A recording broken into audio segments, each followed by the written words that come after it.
Oui, journaliste. Donc, nous sommes en train de confirmer que le mercredi 18 janvier 2023, c'est le lancement des manifestations populaires. C'est ainsi que nous sommes en train d'appeler toute la population à une mobilisation générale contre les silences coupables des dirigeants congolais face à l'occupation d'une partie du territoire congolais par le Rwanda. Parce que vous le savez, l'Est est considéré aujourd'hui par nos dirigeants, mais aussi par les Nations Unies, comme un abattoir, un terrain d'entraînement pour les armées étrangères. C'est que nous sommes en train de dénoncer.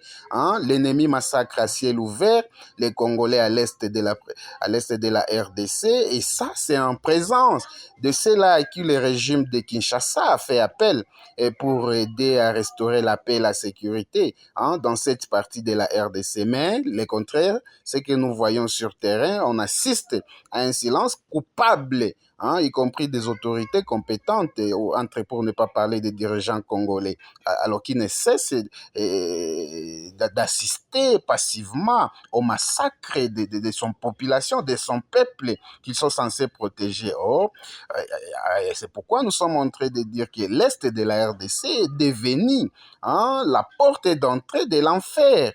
Et ça, nous ne cessons de dire, est-ce que nous avons péché contre les dirigeants de ces pays, les politiciens de ces pays, pour qu'ils puissent sacrifier la population de l'Est au profit de leurs gains au nom des accords qu'ils signent avec leurs partenaires politiques et diplomatiques à travers le monde. Et si l'on ne se bat pas aujourd'hui, mais c'est les journalistes, pour libérer notre chère patrie qui est envahie, personne ne viendra le faire pour nous.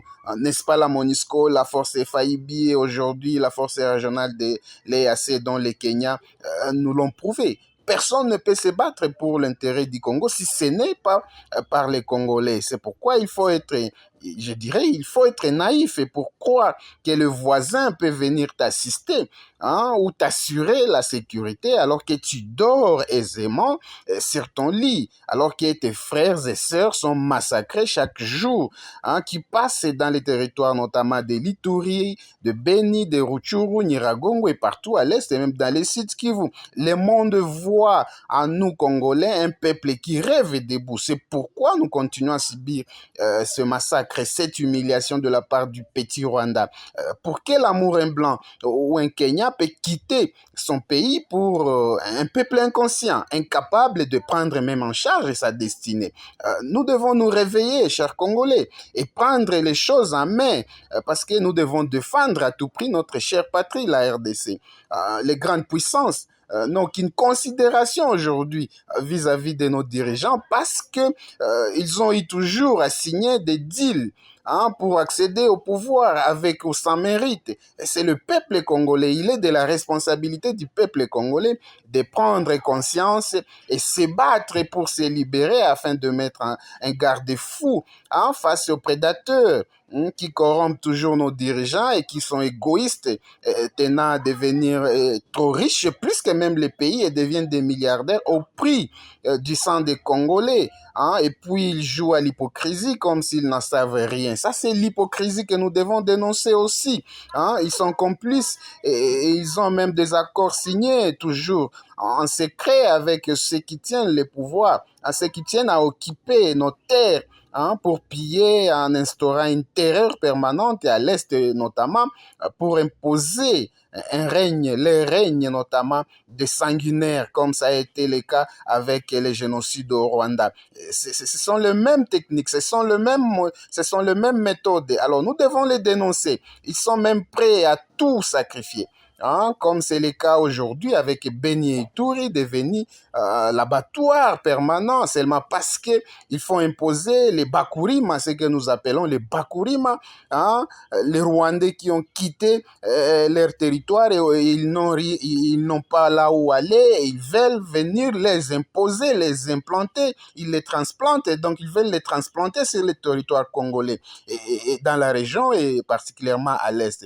C'est le même calcul pour les restes de la province du Nord Kivu et dans les sites Kivu, avec l'arrivée annoncée de faux réfugiés congolais vivant au Rwanda. Paul Kagame joue à l'hypocrisie et il sait bien qu'il a des accords avec les régimes en place et c'est qui lui donne le courage, les ailes de dire tout haut, les hauts des tribunes chez lui au Rwanda, que non, lui, il a la solution au problème du Congo, alors que c'est lui le problème, c'est Kagame le problème, avec le peuple qui l'écoute et qui manipule pour maintenir le Congo dans un chaos permanent sur le plan sécuritaire et économique et pour qu'il bénéficie et pour servir ces maîtres qui les financent et pour déstabiliser la RDC. Et heureusement, nous savons bien que la RDC n'a pas de réfugiés au Rwanda. Et nous dire le contraire, c'est une provocation à laquelle nous agirons comme Congolais, même avec violence, pourvu que le Congo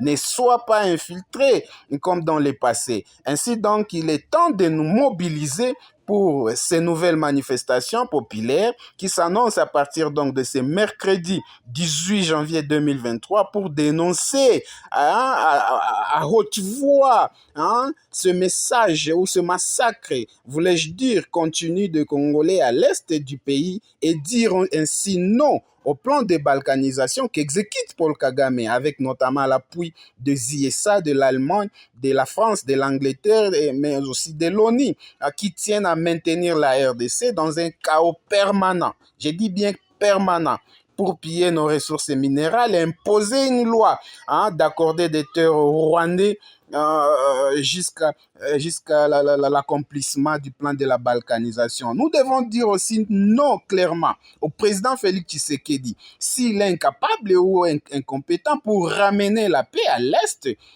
tel qu'il a promis lui-même avant qu'il n'accède au pouvoir pendant la campagne électorale. Il nous a dit que dans quelques mois, il va nous ramener la paix, le massacre de Beni cesseront, mais aujourd'hui nous voyons que le massacre a pris une allure inquiétante. C'était dans une région seulement de Beni. Aujourd'hui, ça a pris tous les territoires de Beni et même Butembo et tout l'Ituri, n'en parlons pas. Aujourd'hui, c'est Rutshuru aussi avec le massacre de Kishiche et de Bambou. Ça c'est inconcevable ça.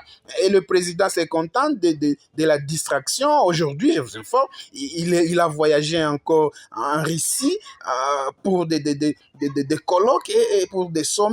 Et nous, on se demande, est-ce qu'on a un président qui est conscient? Nous disons non. Nous devons dire, s'il n'est pas compétent, s'il n'est pas capable, qu'il démissionne et qu'il ne vienne pas en 2023, en décembre de cette année, pour nous demander un second mandat. Parce que toutes les promesses qu'il a faites aux Congolais, il n'a rien tenu. Pas même sur le plan économique, sur le plan infrastructure.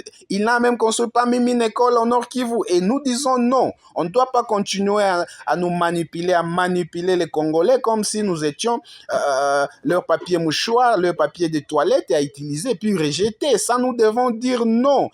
C'est-à-dire, il n'a pas droit à un second mandat si il ne termine pas cette insécurité telle qu'il a promis. Parce que après le départ de Kabila, nous, on croyait comme on a un président, entre guillemets, qui est patriote, on savait que peut-être qu'il y aura le retour de la paix et la sécurité à l'Est. Mais nous voyons la situation s'est dégradée du jour au lendemain.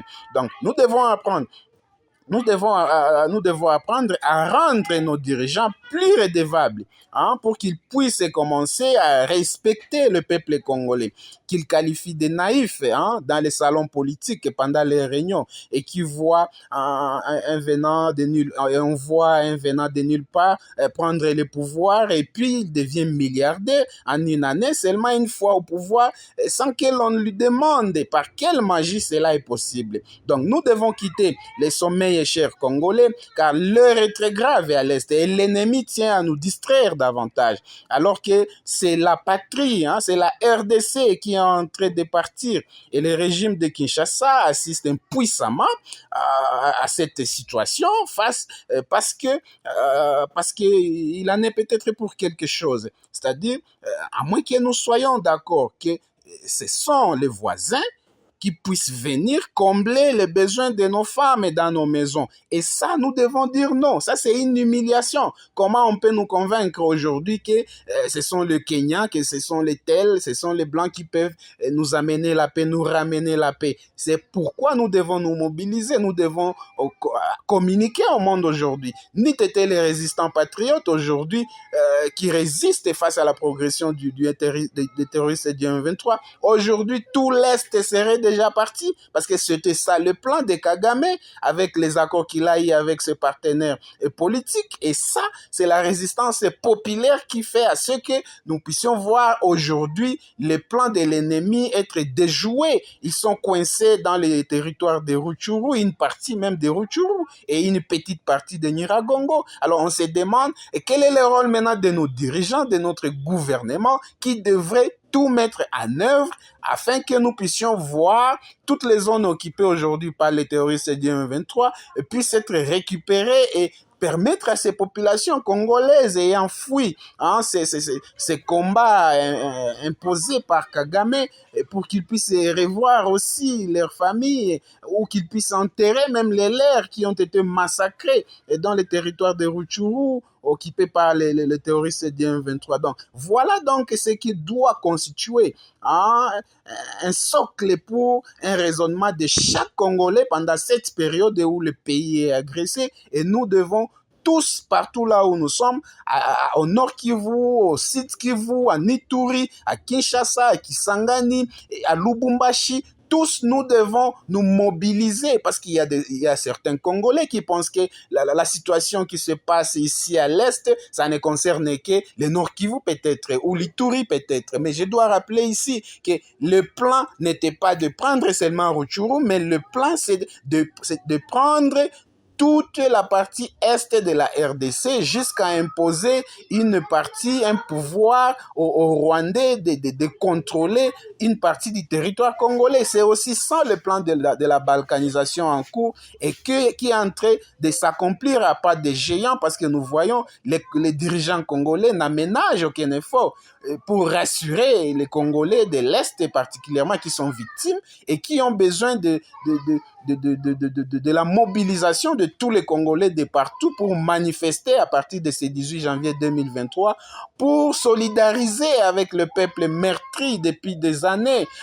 Comme vous savez, l'histoire doit nous rappeler que nous sommes dans un malheur permanent ici à l'Est. Il y a plus déjà de 10 millions de Congolais qui ont déjà péri dans ce massacre imposé par le régime de Paul Kagame. Et ça, nous devons dire non. C'est comme un peuple, nous devons nous lever, nous devons faire pression aux dirigeants pour qu'ils mettent tous les moyens, afin que nous puissions voir maintenant les FARDC dotés de tous les moyens et que les commandants suprêmes, les chefs de l'État, Félix Tshisekedi, parce que c'est lui le garant de la nation, c'est lui le chef numéro 1 de FARDC, qu'il puisse donner les go pour que nous puissions voir les FARDC mener maintenant, dès maintenant, les opérations offensives pour récupérer ou pour libérer les zones sous occupation du M23 avec l'appui du Rwanda. Voilà donc le message que lance la Véranda Mutsanga à partir du Nord Kivu par l'entremise de son coordonnateur que je suis, Patrick Riki Paluku. Je suis aussi défenseur des droits humains.